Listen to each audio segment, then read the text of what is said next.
존경하는 여러분, 저는 김영석입니다.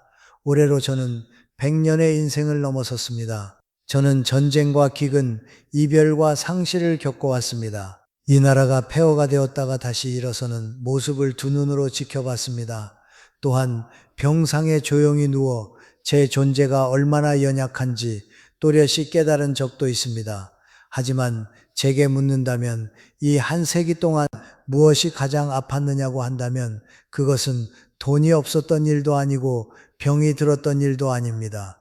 저를 가장 오래 괴롭힌 것은 사람이 사람에게 남긴 상처였습니다. 젊었을 때 우리는 실패를 두려워합니다. 중년이 되면 가족을 충분히 책임질 수 없을까 두려워합니다. 그러나 예순을 넘어서면 두려움은 조용히 모습을 바꿉니다. 사람은 뒤에 남겨질까봐 두려워하기 시작합니다. 어느 날 집은 그대로인데 자녀와 손주의 목소리는 점점 뜸해질까봐 두렵습니다. 밥상에는 여전히 음식이 차려 있지만 더 이상 오래 함께 앉아 있으려는 사람이 없을까봐 두렵습니다. 저는 많은 부모님들로부터 이런 말을 들었습니다. 아이들만 건강하면 저는 만족합니다. 하지만 그들의 눈빛 깊은 곳에는 또 다른 걱정이 담겨 있습니다.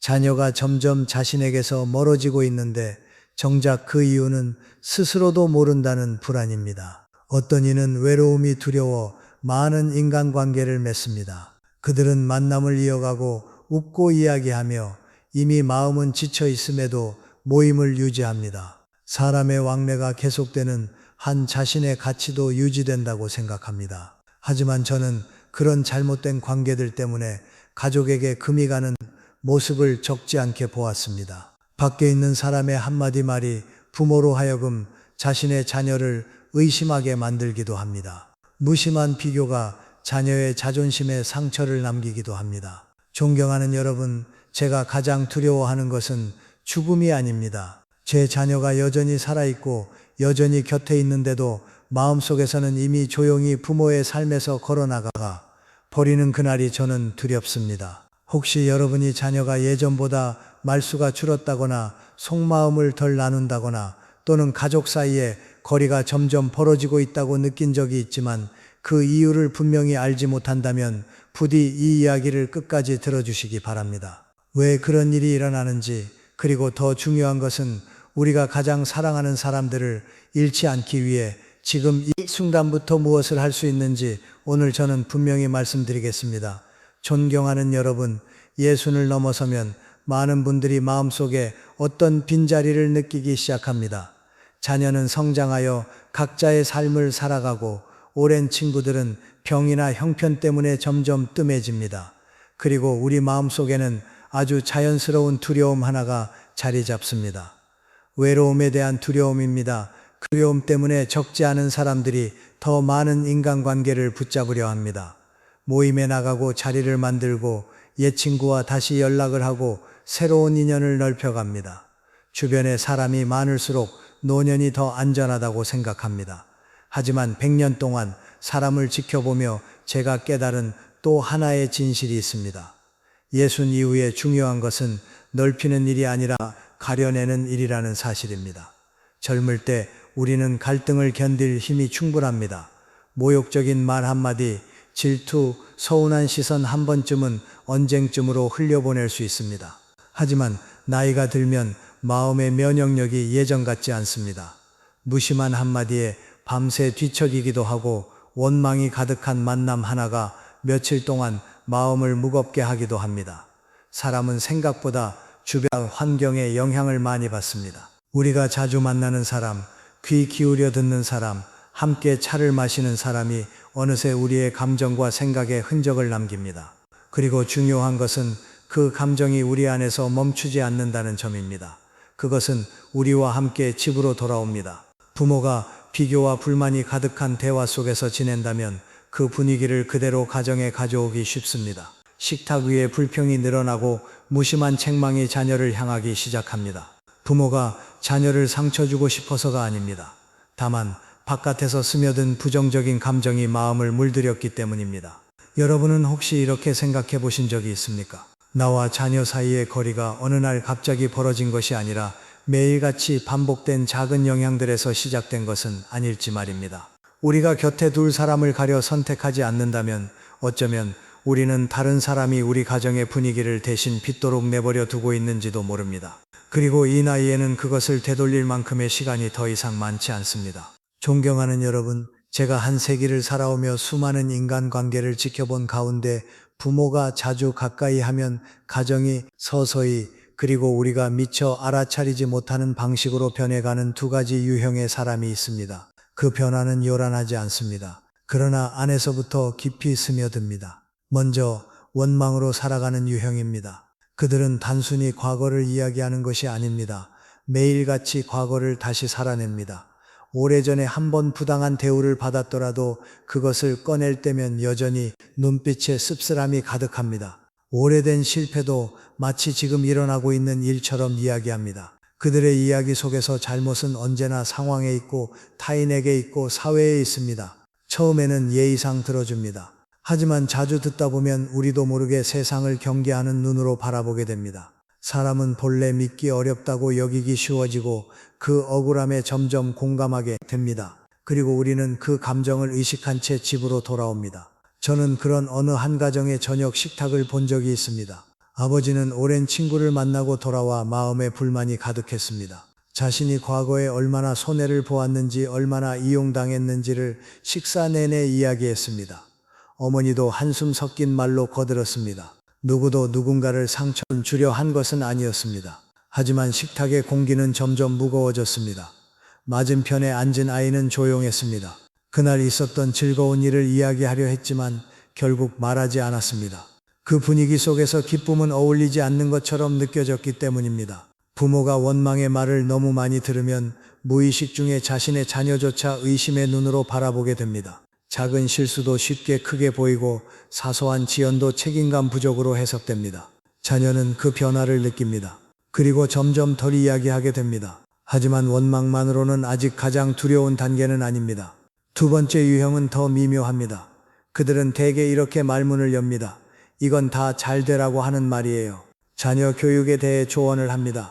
다른 가정과 비교합니다.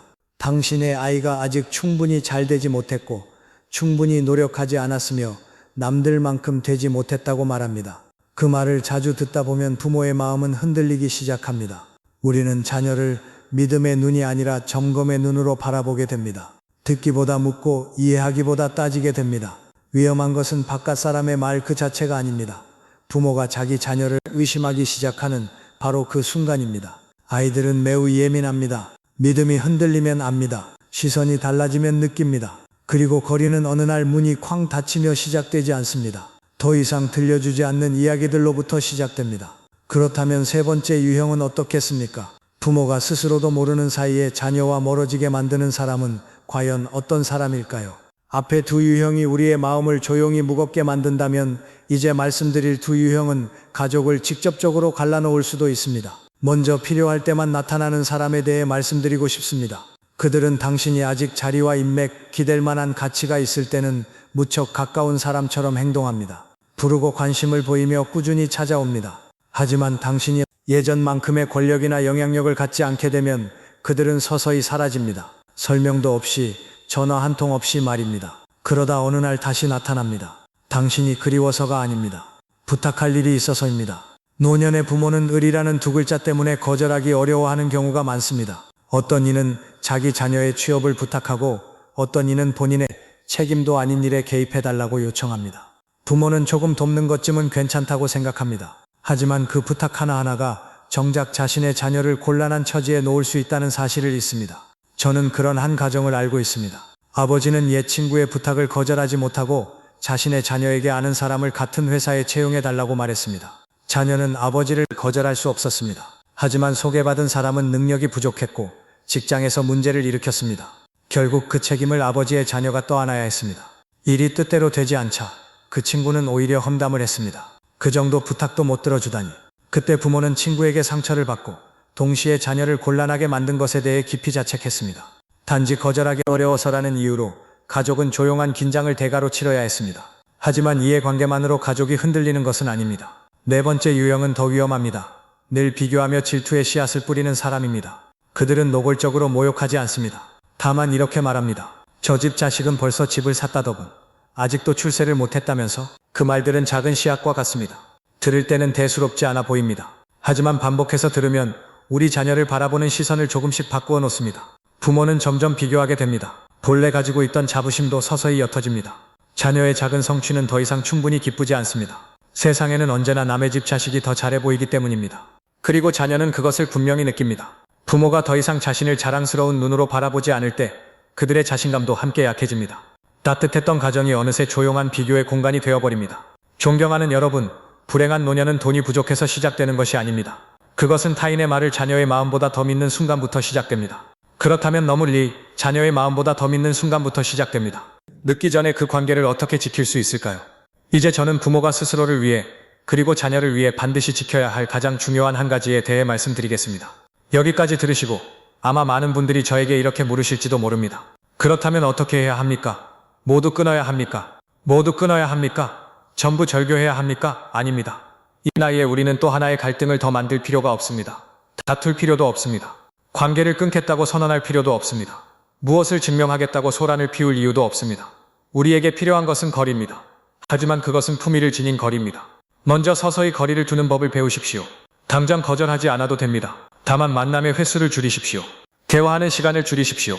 더 이상 꼭 필요하지 않은 약속은 바쁘다, 피곤하다, 쉬어야겠다고 부드럽게 말해도 됩니다. 둘째, 감정으로 반응하지 마십시오. 원망으로 사는 사람은 당신이 논쟁해 주기를 기다립니다. 비교를 심는 사람은 당신이 해명하기를 기다립니다. 하지만 당신이 더 이상 강하게 반응하지 않으면 그들은 서서히 흥미를 잃게 됩니다. 때로의 침묵은 나약함이 아닙니다. 그것은 자신을 지키는 방법입니다. 셋째, 아니요라고 말하는 법을 배우십시오. 젊을 때 우리는 마음 상하게 할까봐 두려워합니다. 하지만 예순이 넘으면 더 두려운 것은 평안을 잃는 일입니다. 짧고 정중한 한마디 거절, 길게 설명하지 않는 태도는 때로 반드시 필요한 경계가 됩니다. 그리고 무엇보다 중요한 것이 하나 더 있습니다. 자신과의 약속을 지키는 일입니다. 책을 읽는 시간, 산책하는 시간, 조용히 차를 마시는 시간은 그 어떤 만남만큼이나 소중합니다. 자신의 시간을 귀하게 여길 줄 알 때 우리는 우리를 지치게 하는 관계에 그것을 쉽게 내어주지 않게 됩니다. 때로는 연락처를 정리할 필요도 있습니다. 누군가를 기억해서 지우기 위해서가 아닙니다. 모든가를 기억해서 지우기 위해서가 아닙니다. 전화에 반드시 응답할 필요는 없다는 사실을 스스로에게 일깨우기 위해서입니다. 해로운 관계를 정리하지 않으면 어느 날 당신의 자녀가 당신과의 거리를 정리하게 될지도 모릅니다. 자녀는 늘 무겁고 불안한 마음 곁에 오래 머물 수 없기 때문입니다. 당신은 타인에게 이용당하고 싶습니까? 아니면 자녀에게서 멀어지고 싶습니까? 이제 마지막으로 부모가 반드시 붙들어야 할 가장 소중한 것에 대해 말씀드리겠습니다. 그래야 노년이 단지 평온할 뿐 아니라 자녀가 다시 찾고 싶은 시간이 될 수 있습니다. 존경하는 여러분, 100년의 인생을 돌아보면 저는 종종 노년이 마치 이미 끝난 연극과 같다고 생각합니다. 떠들썩하던 소리는 점점 잦아들고 한때 분주히 오가던 손님들도 하나둘 줄어듭니다. 남는 것은 참석한 사람의 수가 아니라 그 연극이 끝난 뒤의 감정입니다. 가벼움인지, 아쉬움인지, 평안인지, 피로인지 하는 그 감정 말입니다. 수많은 분주한 세월이 지나고 나면 노년이란 결국 인생이라는 긴 연극이 끝난 듯 아닙니다. 자녀가 우리 곁으로 돌아와 함께 안고 싶어 하는가 하는 것입니다. 저는 한 가지를 매우 솔직하게 말씀드리고 싶습니다. 자녀는 부모가 가난한 것을 두려워하지 않습니다. 부모가 늙고 약해지는 것도 두려워하지 않습니다. 그들이 가장 두려워하는 것은 원망과 비교, 인생에 대한 끝없는 불평으로 가득 찬 집으로 돌아가는 일입니다. 비록 소박하게 살아도 평안한 아버지는 자녀가 찾아오고 싶게 만듭니다. 완벽하지 않아도 마음이 가벼운 어머니는 자녀가 속마음을 털어놓고 싶게 만듭니다. 하지만 부모가 늘 사회에 대한 불만을 품고 자녀를 다른 사람과 비교하며 바깥에서 받은 무거운 감정을 집안으로 가져온다면 그 집은 어느새 자녀가 들어가기 전에 마음을 준비해야 하는 곳이 되고 맙니다. 평안을 지키는 것은 나약함이 아닙니다. 남은 시간이 마음을 상하게 하는 일에 낭비하기에는 많지 않다는 것을 알기 때문입니다. 혼자 있는 법을 배우십시오. 자신의 고요함을 지키는 법을 배우십시오. 이 나이에 당신은 이미 충분히 가치 있는 존재임을 믿으십시오. 선택한 고독은 실패가 아닙니다. 그것은 품위입니다. 만약 선택해야 한다면 곁에 많은 사람을 붙잡으려 애쓰지 마십시오. 대신 자녀가 돌아오고 싶어 하는 마음을 지키십시오. 오늘의 이야기가 여러분의 생각에 닿았다면 댓글로 여러분의 마음을 들려주시면 감사하겠습니다. 주변 관계를 다시 돌아보게 만든 경험이 있으셨다면 나누어 주십시오.